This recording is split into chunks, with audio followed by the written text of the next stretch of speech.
Hola hermanos, buenas noches. Un gusto que estén conectados allí. Gracias por seguir nuestras transmisiones, por seguir los Facebook Live de los días domingos donde el Señor nos está bendiciendo. Y para aquellos que son nuevos y se conectan, bienvenidos a Iglesia Nuevos Comienzos o en sí Aurora. Y si usted no tiene un lugar donde congregarse para el nuevo, por favor venga, visítenos. Hay algo fresco de Dios en la casa de Dios. Así que será bienvenido. Eso es en la 605 North Broadway Avenue en Aurora, cerquita de la estación del tren. Así que muy fácil de localizar y de llegar, ¿ok? Así que sea bienvenido a visitarnos ahí cuando usted desee, el día sábado a las 7 de la tarde o el domingo a las 2 de la tarde.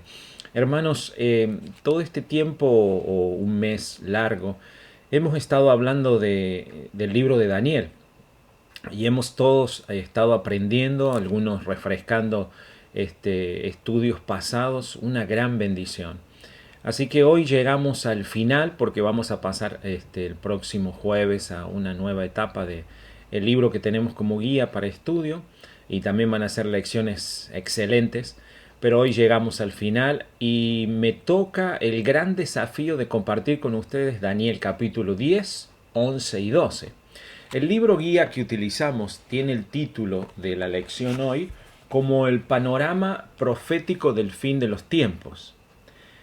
Dice el subtítulo aquí: a través de la fe en Cristo, los creyentes pueden mantenerse fieles y firmes en Él en tiempos peligrosos. Amén, eso lo sabemos gracias a la misericordia de Dios. Aunque vengan momentos bien duros y difíciles a nuestra vida, Jehová estará allí para fortalecernos y sacarnos y pasarnos al otro lado. Así que como les decía, tengo el gran desafío de hablar en poco tiempo 3 capítulos. Qué gran desafío. Pero vamos a tratar de ser lo más concisos y lo más productivo, ¿no? Que podamos terminar la clase hoy y poder decir ustedes y yo hemos aprendido, Dios nos ha hablado. Quisiera, antes de pasar al capítulo 10, 11 y 12, hacer un breve resumen de los capítulos que hemos mirado y de hecho voy a hacer un resumen completo del libro de Daniel, pero muy simple, ¿ok? El capítulo 1 describe la conquista de Jerusalén por los babilónicos. Junto con muchos otros, Daniel y sus 3 amigos fueron deportados a Babilonia.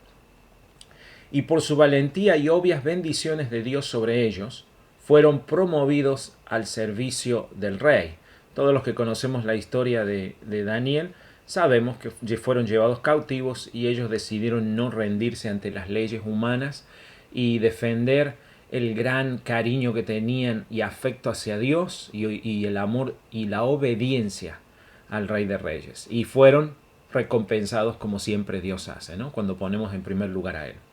El capítulo 2 registra a Nabucodonosor teniendo un sueño que solo Daniel podría interpretar correctamente.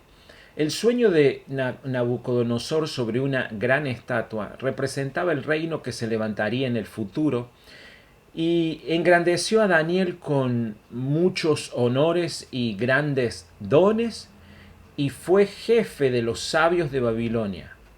Y Daniel solicitó al rey que pusieran a sus amigos en los negocios de la provincia de Babilonia. Es como les decía, ese manto de gracia cayó sobre él y no solamente él pidió bendición para él, sino para sus amigos. El capítulo 3, Nabucodonosor hizo una gran estatua de sí mismo y forzó a todos a adorarla. Sadrach, Mesach y Abednego se rehusaron y fueron librados milagrosamente por Dios, a pesar de haber sido echados dentro de un horno de fuego. Una historia para aquellos que visitamos las iglesias o hemos sido cristianos, por decirle así, de iglesias por muchos años.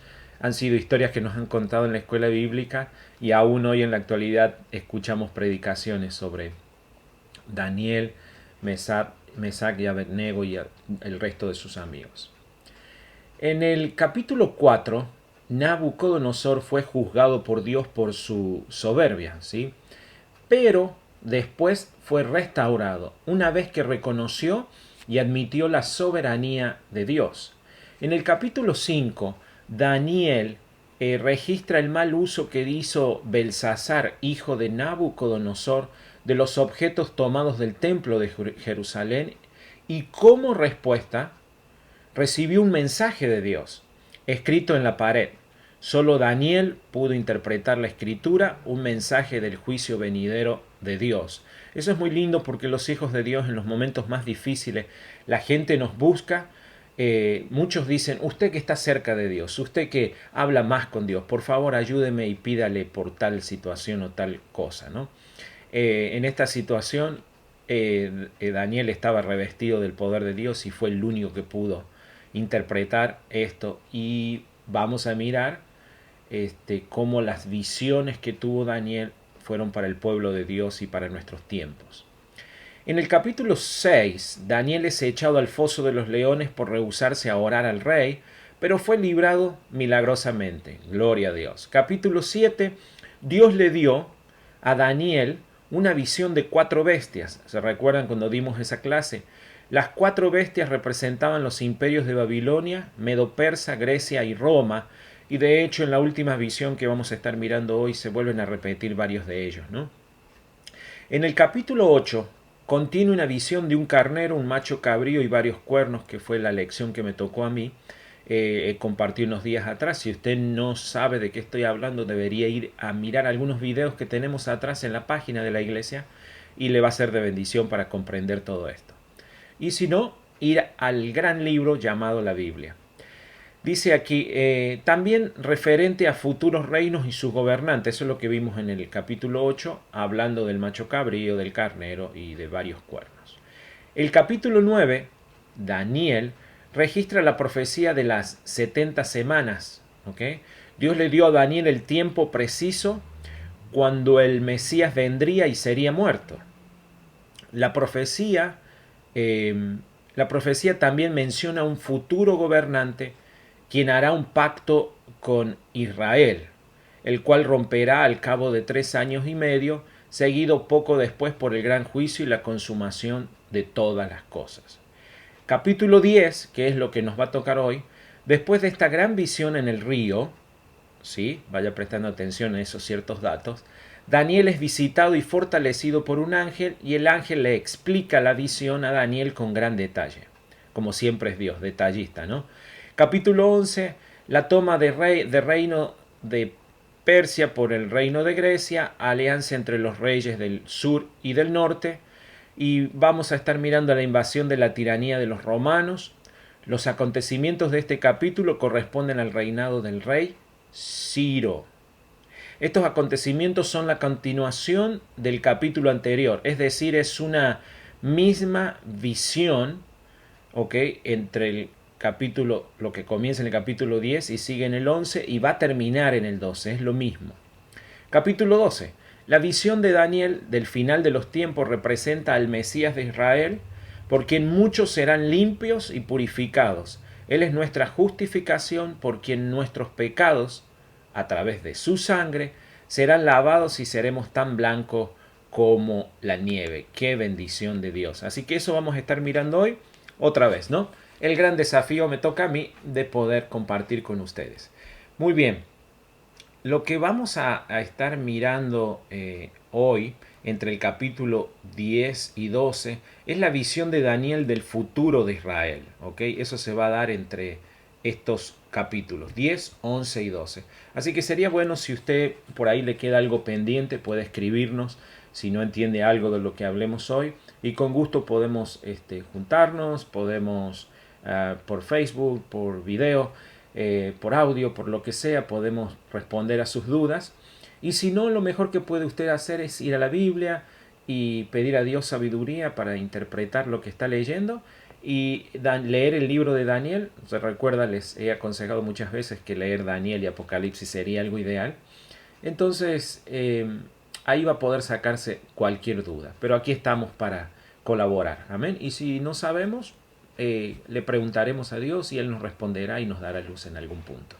Muy bien, lo que vamos a tratar de mirar hoy es lo siguiente, las revelaciones de lo que Dios le dio a Daniel desde el verso 1 al 3 en el capítulo 10. Entonces voy a tratar de leer esos 3 versos para que leamos y miremos qué pasó.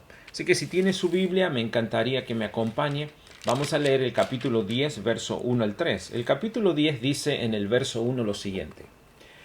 Dice así: en el año tercero de Ciro, rey de Persia, y vaya prestando atención a los datos, ¿no? Es muy específico.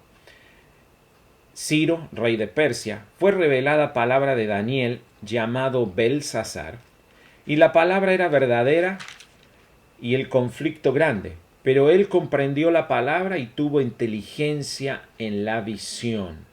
En aquellos días yo, Daniel, estuve afligido por espacio de 3 semanas. No comí manjar delicado, ni entró en mi boca carne ni vino, ni me ungí con ungüento hasta que se cumplieron las 3 semanas. Si uno tiene el privilegio de aprender y leer sobre la vida de Daniel, nos vamos a dar cuenta de que Daniel era un hombre de oración. Y cuando él pasaba algún momento de dificultad, y seguramente hasta hacía algún ayuno en agradecimiento y alabanza y honra a Dios, pero en este caso específico, otra vez, él teniendo un cierto conflicto, parece con el pueblo de Dios que había regresado con Esdras. Aquí vamos a ingresar a Esdras ya en la reconstrucción y todo lo demás. Ellos una parte del pueblo había regresado con Esdras. Entonces parece que había algunas cositas extrañas que tal vez vamos a estar hablando. Entonces parece que esto le traía carga a Daniel y parece que es una de las razones por las cuales él llevaba algunas semanas metido con Dios y esperando una respuesta de Dios. Aquí tengo algo que compartirles. Y dice así: encontramos en el capítulo 10 un asunto local, probablemente la reconstrucción de Jerusalén, que forma parte de la visión. El ángel relata a Daniel en la visión un gran conflicto. ¿Okay? Recordemos que esta visión que empieza a suceder, dice aquí: Daniel y sus acompañantes caminaban por las márgenes del río Tigris cuando Daniel recibió una gran visión. Aquellos que lo acompañaban sintieron gran temor y se escondieron. Solo Daniel vio la visión y se sintió debilitado. Eso lo pueden leer en los versos siguientes, pero no me voy a tomar el trabajo ahora para poder avanzar. Entonces retomemos aquí. ¿Qué es lo que está pasando en esta visión? El ángel relata a Daniel en la visión un gran conflicto. No se especifica muy bien el problema, pero la fecha nos da una clave. Para el tercer año del gobierno de Ciro, que lo leímos en el primer verso, que era el que gobernaba, momento en que se da la visión, muchos judíos ya habían regresado a Jerusalén, ya que el primer decreto para la repatriación se había dado el primer año de Ciro. Si usted tiene oportunidad puede leer el libro de Esdras desde el capítulo 1, desde el verso 1 al 4, y va a encontrar estos datos. Esto nos dice que el problema no era la repatriación, sino algún conflicto que los repatriados estaban enfrentando después de llegar a Jerusalén. El libro de Esdras, durante todo el capítulo 4, nos relata cuál fue el problema. Mire qué interesante la Biblia. Al dar inicio a las obras de reconstrucción del templo, los samaritanos, yo sé los que estudian la palabra les suena el nombre de samaritanos, se ofrecieron para ayudar a reconstruir. Este pueblo, como todos sabemos, era una mezcla de judíos que habían vuelto de las deportaciones de Asiria y Babilonia, que se habían mezclado con no judíos. Estos eran los samaritanos. Estos eran idólatras y politeístas. ¿Okay? Los constructores del templo tenían muy presente que el cautiverio babilónico había sido motivo por apartarse de Dios. Entonces, por miedo a que los samaritanos introdujesen sus prácticas idólatras en el templo, rechazaron la oferta y de este modo surgió el problema. Entonces, esto parece que era lo que a Daniel lo estaba confundiendo y lo tenía un poco perdido, ¿no? Así que es un punto más para tener en cuenta. Muy bien, así que vimos la revelación de las cosas por venir, fueron los 3 versos que acabamos de leer, y después ahora vamos a tratar de pasar un poco por arriba sin dejar nada al azar. La revelación del mensajero, ¿qué dice a partir del verso 4 del capítulo 10 hasta el capítulo 11, verso 1? ¿Qué está diciendo aquí? Vamos a tratar de leerles un poco aquí. Dice: en el santuario era el centro de la verdadera adoración establecida por Dios. Dios había ordenado a Moisés la construcción del tabernáculo para habitar en medio de su pueblo. Eso dice en Éxodo 25:8. Después que Israel se estableció como nación en Canaán, David sintió el deseo de edificar una casa para el Señor, y lo sabemos que no lo pudo hacer él, que fue Salomón quien la terminó construyendo. Bueno, este templo era magnífico en esplendor, pero ahora en los días de Daniel estaba en ruinas.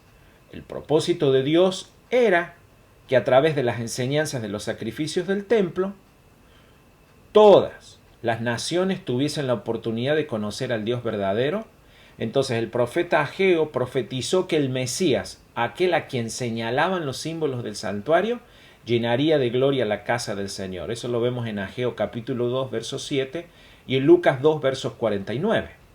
Ahora sigamos adelante en la historia y en estos versos hasta el 3 que hemos leído. Daniel estaba muy angustiado, hermanos. Y la forma en que resolvía sus problemas, como le dije, era orando. Él desde su juventud fue la metodología que él usó, pero vaya metodología y cómo da resultado. Y nosotros los que sabemos que cuando tenemos un problema o no, ir a la presencia de Dios, orar, buscar el rostro de Dios, cuánta fortaleza nos da. Daniel tuvo una vida marcada por la oración. Qué lindo. Más allá de orar, el anciano profeta, porque aquí nos encontramos ya con Daniel subido en años, ya 85, algunos estudios dicen 90, la cuestión que estaba arriba de los 85 años. El anciano profeta eliminó de su dieta todos los manjares, según lo que leímos, dice alimentándose con comida simple, lo suficiente para mantener la salud hasta que sus oraciones fueron respondidas. Qué lindo, hermano, no afloje, no suelte la oración hasta que su petición sea respondida. Al comparar la visión de Daniel con la de Juan en la isla de Patmos, concluimos que el ser que Daniel contempla en la visión en que estamos hablando no era otro que Jesús supuestamente para algunos y para otros uno de los ángeles, uno de los principales ángeles. Yo le dejo el criterio a usted. Si era Jesucristo, ¿por qué pide ayuda? Y si era uno de los príncipes, es más acorde a eso. Pero le dejo a usted el criterio. La historia aquí nos dice que este ser, y en la palabra, y cuando usted lea los versos que sigue, se detalla de una forma cómo se vestía, cómo era su rostro, cómo esa presencia divina de Dios sobresalía sobre este ser. Así que le dejo a su criterio, sea el ángel o sea Jesucristo, era imponente lo que Daniel estaba mirando, y es por eso que él no se queda sin fuerzas ante majestuosidades, la presencia de Dios, como nos pasa a todos, ¿no? El relato dice en la Biblia que tenía un vestido de lino, ceñido con oro, ojos como antorchas de fuego, brazos y piernas como bronce, voz como estruendo de multitudes. ¡Wow! Excelente descripción, ¿no? Aquí Daniel comentándonos. Gloria sea al Señor. Dice aquí el texto bíblico deja bien en claro que por detrás del rey de Persia estaba el príncipe del mal llamado Satanás, quien deseaba interferir en los planes de Dios. Si usted lee en los versos que sigue, este ser le dice a Daniel, desde que te propusiste orar y buscar mi rostro, ya se había contestado tu oración. Lo que sucedió es que hubo una batalla espiritual, y eso es lo que nos pasa en nuestras oraciones, hermanos. Cuando estamos orando, hay una batalla entre los ángeles de Dios intercediendo por nuestra oración y los ángeles del diablo tratando de oponerse al obrar de Dios, de las iglesias, de las casas de Dios, de los siervos, de los ministerios. En el nombre de Jesús, ¿no? Que podamos entender que estas batallas son reales y que si estamos con Dios cerca vamos a poder vencer. Aquí Daniel pasa esto. Entonces este ser le dice, en este gran conflicto Daniel vio una lucha muy intensa. De un lado estaba un ángel del mal actuando para frustrar los designios divinos, y del otro lado probablemente el ángel Gabriel, el mismo que lo había auxiliado en situaciones anteriores. Amén. A mí me gusta siempre compartir con las congregaciones que Dios el día de mañana nos mostrará y nos dirá, mira, en esta situación había un ángel de Jehová defendiéndote. Y eso es lo que la palabra dice, que mandará a los ángeles que nos guarden en todo nuestros caminar si le creemos y le amamos. Así que mire qué beneficios tenemos al estar cerca de Dios. Vamos a mirar más adelante. El nombre Miguel significa quien como Dios, ¿no? Poniendo ahí para enriquecer un poco la lección. Jesús es descrito en el Nuevo Testamento como la imagen del Dios invisible. Gloria sea al Señor. Esos son ciertos detalles, ¿no? Pero Miguel vino a ayudar al ángel en conflicto contra el príncipe del reino de Persia, de acuerdo con la Biblia. Y el reino de Persia no es otro que aquí en el relato mismo diablo y sus secuaces, podríamos decir. Jesús vino personalmente, si usted cree que fue Jesucristo, a pelear, o fue uno de los principales ángeles, a pelear en respuesta a la oración de Daniel. Satanás, representado en la profecía del reino de Persia, fue expulsado y la obra de la construcción del templo pudo seguir adelante. Mire qué interesante. Terminada la obra, volvieron a retomar el sistema de sacrificios y en el tiempo establecido Jesús vino a cumplir con su sacrificio y conceder salvación. Entonces aquí hay algunas cosas que podemos rescatar. Debemos comprender que detrás de toda esta historia existe un gran conflicto, hermanos, entre Cristo y Satanás, y que la oración es el medio por el cual Dios nos ayuda. Deseo tomar estos siguientes puntos para decirlo y tenerlo en mente en nuestras vidas. Disponer mi mente, hermanos, y mi corazón a comprender la voluntad de Dios a través del estudio de la Biblia y la oración será algo poderoso que usted podrá hacer. Este domingo pasado compartíamos con la iglesia en esta nueva serie que estamos, Somos la Iglesia o We Are the Church, que la iglesia llena todas nuestras necesidades y que a la mayoría del tiempo que llevo de vida, que he podido mirar a las iglesias, no siempre las iglesias, si podemos decir exitosas, o bendecidas son las que tienen el mejor grupo de alabanza, las mejores cosas. No, son iglesias que se han tomado el trabajo de estudiar diligentemente, tomando el tiempo necesario para aprender de la palabra de Dios y la oración. Esas son las bases de la verdadera iglesia. Hermanos, debemos confiar en Dios en todas nuestras ansiedades y preocupaciones. ¿Tiene ansiedad? ¿Tiene preocupación? Confíe. Dios nos va a sacar adelante. Debemos buscar primera y únicamente al Señor, hermanos. Gloria sea a Dios. Incluso frente a grandes aflicciones. ¿Por qué? Porque Dios es la única salvación para nuestro problema. Así que mire, no pierda el tiempo. Venga a la iglesia, busque de Dios, avance en su caminar. Gloria sea al Señor. Muy bien, eso ha sido lo breve hasta ahora. En esta visión que comenzó en el río Tigris y donde Daniel iba junto a otras personas, pero las demás personas no miraron lo que empezó a mirar Daniel. Así que vamos a pasar al capítulo 11 para ver qué es lo que la Biblia nos dice y nos va relatando sobre esto. Amén. Dice en el verso 2 del capítulo 11 lo siguiente. Voy a leer el verso 1 y 2 para tener en mente. Dice, y yo mismo en el año primero de Darío, el Medo, estuve para animarlo y fortalecerlo. Verso 2, y ahora yo te mostraré la verdad.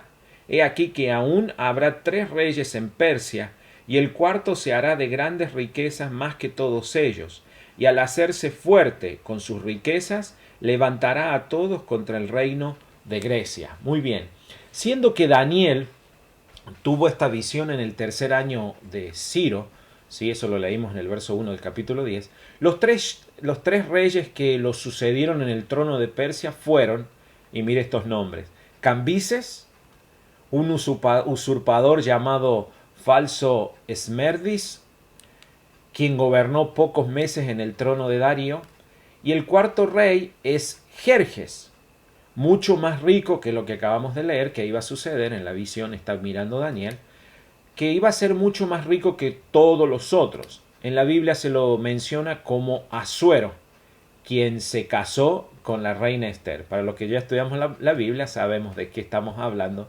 Amén. Este rey Asuero. Muy bien, de acuerdo con la visión, ¿qué hizo el cuarto reino contra Grecia? Y eso lo vamos a encontrar en el capítulo 11, verso 3 en adelante. El versículo 2, ¿ok, hermanos? Dice que el cuarto rey, identificado como Jerjes, emplearía toda su riqueza contra el reino de Grecia. La península de Grecia, Datos, era la única área del Mediterráneo oriental que no estaba bajo el dominio persa. Pero en el 490, Darío el Grande, predecesor de Jerjes, fue detenido en su tentativa de someter a los griegos. A fin de controlar esta importante área del Mediterráneo, Jerjes reunió el mayor ejército de la historia. Heródoto enumera más de 40 naciones que prestaron tropas al ejército persa. Así como estaba escrito en la profecía, Jerjes utilizó todo contra el reino de Grecia, pero fue vergonzosamente derrotado. Eso lo leemos del verso 3 del capítulo 11 hasta el verso 8. Mire qué interesante lo que es la palabra de Dios y en esta visión que Dios le da a Daniel, cómo se fue cumpliendo en la historia. Y vamos a mirar que esta visión tiene doble referencia. Lo que me refiero a doble referencia es que una parte ya se cumplió y falta en la otra parte y lo vamos a estar mirando en el capítulo 12. Y ahí usted me va a entender mejor. ¿Qué poderoso rey es mencionado en esta visión y qué es lo que dice la profecía respecto a él? Y eso lo vemos en ese verso 3 y 4. El poderoso, o el rey poderoso, es Alejandro el Grande. Si se recuerdan las clases anteriores hablamos. Cuyo ejército conquistó en tiempo relámpago el vasto territorio de Persa. La descripción nos recuerda que en Daniel 8, que ya hemos estudiado, verso 7, se dice que el carnero, Medo-Persia, fue derrotado vergonzosamente por el macho cabrío que vendría a ser Grecia. Pero que en el auge de su poder, el reino de Alejandro se quebraría y se dividiría entre sus generales, que eso sucedió. Y si no, usted lo puede encontrar en Daniel capítulo 8, versos 21 y 22.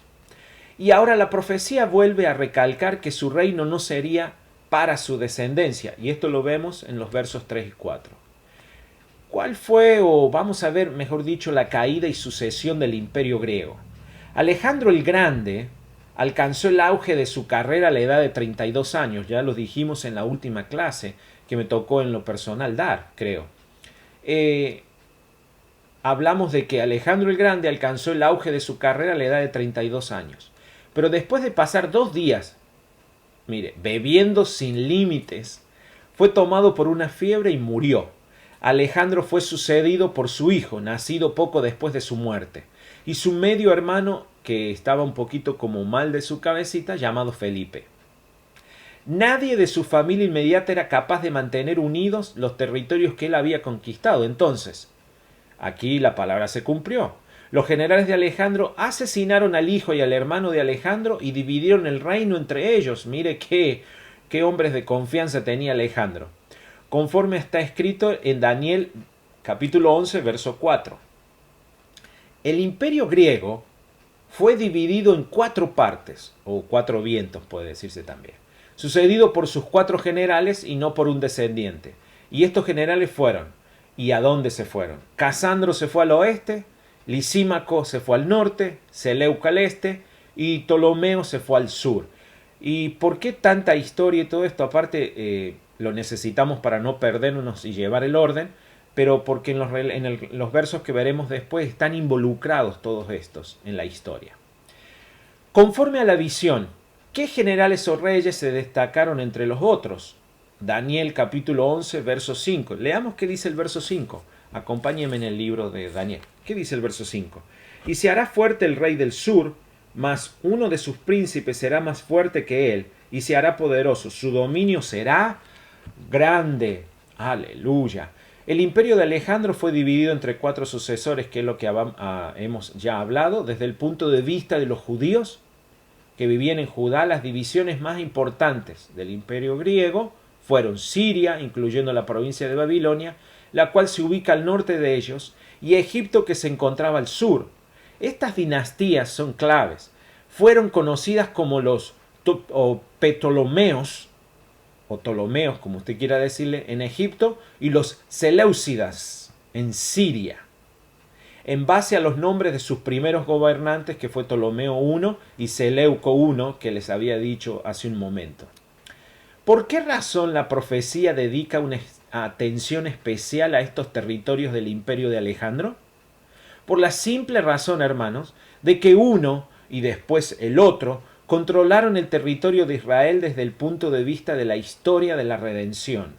Los acontecimientos políticos adquieren significado en el momento que se relacionan con el pueblo de Dios. Esto es interesante. A veces parecen decisiones de los gobernantes muy aisladas y colgados en la historia, pero cuando se dirige algo hacia o toca el pueblo de Dios, en especial al pueblo judío, pero nosotros los gentiles también puede tocarnos, ahí es como que todo empieza a tomar un orden cronológico y decimos, sucedió esto en la historia del mundo porque luego iba a suceder o unirse a la historia cristiana en este tiempo. Normalmente estas palabras usamos nosotros para relatar esto que acabo de decir. El rompecabezas empieza a armarse. Y eso es lo que está pasando en este tiempo, hermanos, que estamos viviendo, ¿no? De pandemias y cuántas cosas difíciles que está viviendo el mundo. El rompecabezas se está armando y vamos camino hacia la venida de Jesucristo. Amén. Alabado sea nuestro Dios. ¿Qué planearon estos reinos para mantener la paz entre sí? Y el verso 6 del capítulo 11 habla eso y dice así, déjenme leerle, dice aquí: al cabo de años harán alianza y la hija del rey del sur vendrá al rey del norte para hacer la paz, ¿no? Pero ella no podrá retener la fuerza de su brazo, ni permanecerá él ni su brazo, porque será entregada ella y los que la habían traído. Asimismo su hijo y los que estaban de parte de ella en aquel tiempo. La Biblia, hermanos, como siempre, predijo estos acontecimientos con detalle. Mire qué exactitud. 300 años antes de que ocurriesen. Esto nos habla acerca de nuestro Dios. Nos dice que Él conoce todas las cosas y conduce el rumbo de la historia en dirección del evento más esperado. ¿Cuál es? Su glorioso retorno. Aleluya, alabado sea Dios. Hasta este punto, hermanos, hemos visto que la profecía del capítulo 11 comienza con la descripción de los reyes persas y continúa con Alejandro el Grande. Enseguida el esbozo profético cambia para Antíoco y Ptolomeo, generales de Alejandro, quienes protagonizan después de la desintegración del imperio. Eso lo está relatándose en estos 3 últimos capítulos de Daniel, y presentan una visión progresiva de los temas tratados en las profecías anteriores. Ya no a partir de Babilonia, sino que pasa rápidamente por la decadencia y la caída del imperio medo-persa, la ascensión y la caída, hermanos, del imperio griego, para seguidamente focalizar su atención en Roma pagana y papal. En Roma, mire, apareció, representadas por las piernas y pie de la estatua del capítulo 2, a donde se habla del animal terrible y espantoso, y el capítulo 7, que nos habla sobre el cuerno pequeño, si ustedes tienen buena memoria, del capítulo 7 y 8 de Daniel. Entonces, ¿cómo podemos estar seguros de que los versículos 21 en adelante se refieren a Roma y papal, ¿no? A la actividad papal en este tiempo? Daniel capítulo 11, verso 21, 22, 28, 31, 33, 36 hacen referencia a todo esto, pero déjeme contestarle esta pregunta. Las mismas acciones del cuerno pequeño registradas en los capítulos 7 y 8 se reproducen con mayor detalle en este capítulo según Daniel, verso 21 y 22 del capítulo 11. El hombre vil que leemos ahí debía quebrantar al príncipe de la alianza. El término hebreo usado para príncipe en este versículo es Nahid, y esta misma palabra se encuentra solo una vez más en el libro de Daniel en el capítulo 9, verso 25 y 27. ¡Wow! Cómo Dios arma todo y cómo tiene todo coincidencia. Como ya estudiamos este pasaje de Daniel 9, que explica la visión del capítulo 8, menciona un Nahid, un príncipe que haría una firme alianza con muchos. Este Nahid, príncipe, sería muerto. Por lo tanto, el Nahid, que sería quebrantado en el capítulo 11, debe ser identificado como el mismo príncipe del capítulo 9, es decir, Jesús. Tanto la muerte de Cristo como la destrucción de Jerusalén se dieron durante el dominio del Imperio Romano en la fase pagana. Así podemos interpretar con seguridad que el poder mencionado en los versículos 21 en adelante se refiere tanto a Roma pagana como a Roma papal. Ahí está la respuesta a la pregunta, ¿cómo sabíamos si era Roma o no? Como digo, hay que estudiar y entender los capítulos anteriores para poder relacionar con lo que ahora está sucediendo. 4 visiones de Daniel se relatan en el libro. Daniel 11:31, y aquí dice, ¿qué hará este hombre vil? Ok, veamos. Leamos el verso 31, a ver qué nos dice la palabra de Dios. Dice en el verso 31, déjeme buscar por aquí. Verso 31 dice lo siguiente, y se levantarán de su parte tropas que profanarán el santuario y la fortaleza, y quitarán el continuo sacrificio y pondrán la abominación desoladora. Esa palabra interesante, que se repite en otras partes de la Biblia. Conforme ya fue estudiado, hermanos, el cuerno pequeño profanaría el santuario, retirando o tamid o sacrificio diario o continuo. Los servicios diarios y el servicio anual del santuario representaban el sacrificio de Jesús y su ministerio sumo sacerdotal en el santuario celestial. El cuerno pequeño estableció un sistema sacerdotal paralelo al de Cristo, implementando la confesión con su consecuente perdón de pecados y los ritos de la misa en lugar de la obra mediadora de Cristo como nuestro sumo sacerdote en las cortes celestiales. Como siempre el enemigo tratando de imitar a Jesucristo, ¿no? Pero nunca podrá, gloria sea a Dios. ¿Qué más hizo este poder contra los santos del Altísimo desde el verso 33? Y ya vamos a empezar a tocar más adelante algunos versos del 12. El profeta vio cómo el verdadero pueblo de Dios que siempre estuvo determinado a compartir la gloriosa verdad del Evangelio, enfrentaría persecuciones y dificultades, hermanos, impuestas por Roma. Esta iglesia apóstata utilizó la fuerza, la tortura y la inquisición para eliminar a todo aquel que enseñase o siguiese ideas diferentes a las que enseñaba. Mire, esto es lo que más hizo, esto es lo que hizo este poder contra los santos del Altísimo, gloria sea a Dios. ¿Qué fin tendrá este poder perseguidor del pueblo de Dios? Como siempre, ninguno que persiga a Dios podrá vencer, ¿no? Finalmente el pueblo de Dios será liberado y triunfará con Cristo. Dios es justo, hermanos. Él conoce todas las cosas, ve el futuro y lo sabe todo, y sabe todo de usted, por más que lo esté ocultando, lo quiera ocultar. Amén. Él conoce su dolor, cuando la muerte le arrebata a un ser querido, por ejemplo. Él conoce su soledad, hermanos, cuando usted se siente rechazado o abandonado.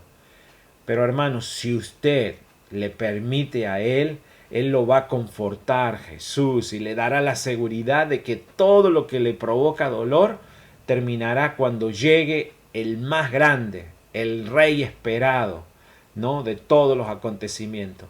El Rey glorioso, Señor y Salvador Jesucristo, solucionará todo y venceremos y reinaremos con Él por el resto de los días. Amén. Así que me estoy adelantando un poco a algún día que leamos y estudiemos Apocalipsis, pero es así, ese día lo esperamos los cristianos, la iglesia lo está esperando con ansia. Sí, ven, Señor Jesús, a rescatar a tu iglesia, a tus hijos, Señor, para no sufrir más. Amén. Bueno, vamos a avanzar, que el tiempo ha transcurrido, y vamos a tratar de hablar un poco más del capítulo 12 ahora. Vamos a avanzar sobre él. Dice aquí, un tiempo de angustia sin precedentes se viene. Antes del regreso de Jesús habrá un tiempo de gran prueba para el pueblo de Dios. Las pruebas son permitidas muchas veces por Dios como forma de poder transformar, hermanos, nuestro carácter. Es así. Primera de Pedro capítulo 4, verso 12 al 14 nos habla sobre algo de esto. Esto nos preparan estas pruebas para ir al cielo, hermanos. Gloria sea al Señor. La buena noticia del libro de Daniel es que en este tiempo de prueba se levantará Miguel, quien es Cristo mismo para salvar a sus hijos fieles. Aleluya. Leamos en el capítulo 12, verso 1, a ver qué nos dice la palabra para ya entrar en el capítulo 12. Dice en el 1, en aquel tiempo se levantará Miguel, el gran príncipe que está de parte de los hijos de tu pueblo, y será tiempo de angustia cual nunca fue desde que hubo gente hasta entonces. Pero en aquel tiempo será libertado tu pueblo, todos los que se hallen escritos en el libro. Empezamos a hablar del libro de la vida y algunas otras cosas más. Daniel escribió, en aquel tiempo se levantará Miguel. ¿De qué tiempo está hablando Daniel? Da idea de que esta expresión se encuentra relacionada con el tiempo del fin, ¿ok? Que habla Daniel 11:40.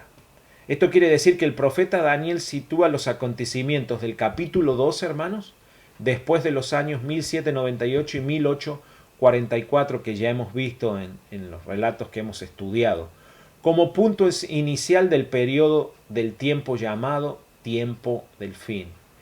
Quiero decirle, hermano, que estamos en el tiempo del fin.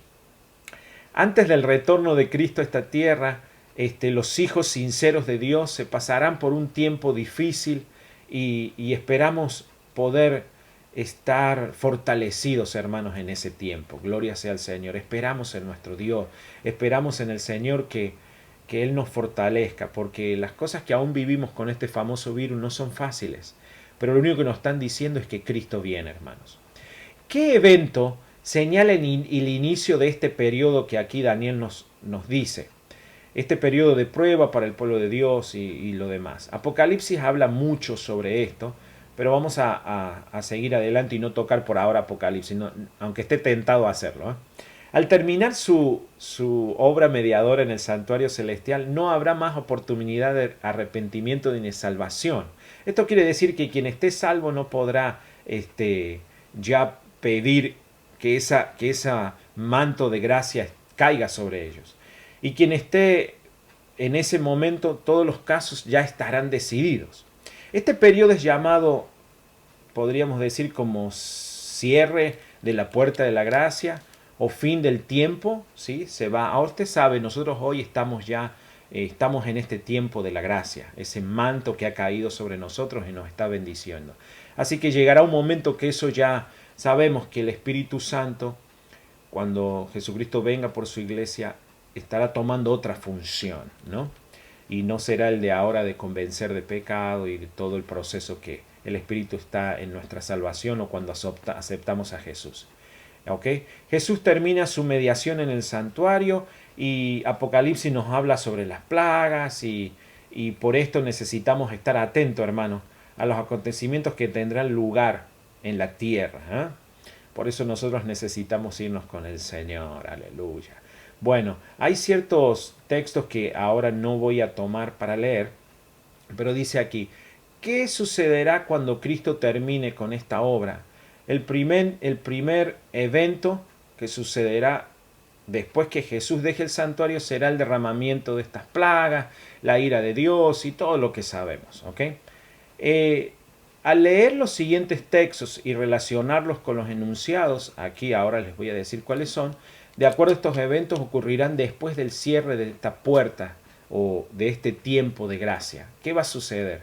Van a venir muchas cosas sobre esta tierra. Amén.